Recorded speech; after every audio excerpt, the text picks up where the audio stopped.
ગઈકાલે સાંજે અંદાજિત 6:30 થી 7 વાગ્યાની આજુબાજુ જમ્મુ કાશ્મીરમાં તાજેતરમાં જે ક્લાઉડ બસ્ટ અને લેન્ડ સ્લાઇડિંગની ઘટના ખરાબ હવામાનને કારણે બની છે તેમાં ગુજરાતના મુસાફરો અને એક બસ ફસાઈ હોવાના સમાચાર મળ્યા હતા.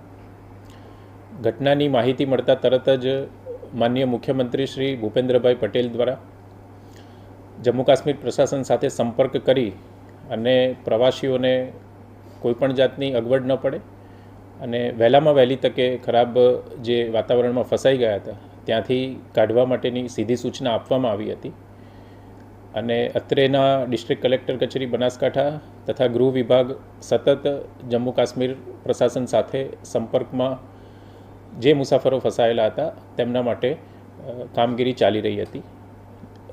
આ જે મુસાફરો હતા એમાંથી કુલ 50 લોકો ગઈકાલે રાત્રે ફસાયેલા હતા, જેમાં પાલનપુરના 17, વડગામના 11, ગાંધીનગરના 19 અને મહેસાણા જિલ્લાના 3 એમ કુલ 50 મુસાફરો હતા, જેમાંથી 24 પુરુષો અને 26 મહિલાઓ હતી.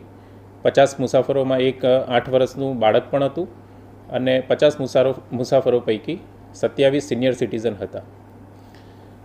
અત્રેથી 7 વાગે શ્રી બશીર ચૌધરી કલેક્ટર રામબનનો સંપર્ક કરવામાં આવ્યો હતો અને તરત જ તેમણે મુસાફરોને તમામ પ્રકારની મદદ મળે તે માટે ખાતરી આપી હતી અને તાત્કાલિક રીતે રેસ્ક્યુ ટીમ રવાના કરી હતી.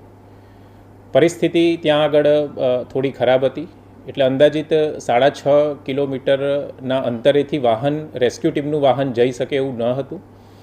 આથી જમ્મુ કાશ્મીર પ્રશાસનની જે ટીમ હતી એમના દ્વારા પગપાળા જઈ અને રાત્રે 11:30 વાગે બસમાં જે મુસાફરો ફસાયેલા હતા એમનો સંપર્ક કરી લીધો હતો. અડધી રાત્રે જમ્મુ કાશ્મીર પ્રશાસન દ્વારા તેમના માટે જમવાની વ્યવસ્થા પણ કરવામાં આવી હતી અને ટીમ ત્યાં પહોંચ્યા બાદ ત્યાંના કલેક્ટર રામબન દ્વારા અત્રેની કચેરીએ અપડેટ પણ આપવામાં આવી હતી. હાલમાં તમામ જે મુસાફરો છે એ સુરક્ષિત છે. થોડા સમય પહેલાં બસના મુસાફરો સાથે પણ મારે વ્યક્તિગત રીતે વાત થઈ હતી અને હાલમાં તેઓ આર્મી કેમ્પ ખાતે આશ્રય લઈ રહ્યા છે. બપોર બાદ વાતાવરણની જે પરિસ્થિતિ જોતાં બસને બનિહાલના રૂટથી પાછા શ્રીનગર મોકલવા માટેની તૈયારી થઈ રહી છે. હાલમાં જે ખરાબ હવામાન છે અને રસ્તાઓ તૂટી ગયા છે એના લીધે રામબન જિલ્લાથી બસ આગળ વધી શકે એવી શક્યતા જણાતી નથી, પરંતુ પાછલા રૂટે બનિહાલ થઈ શ્રીનગર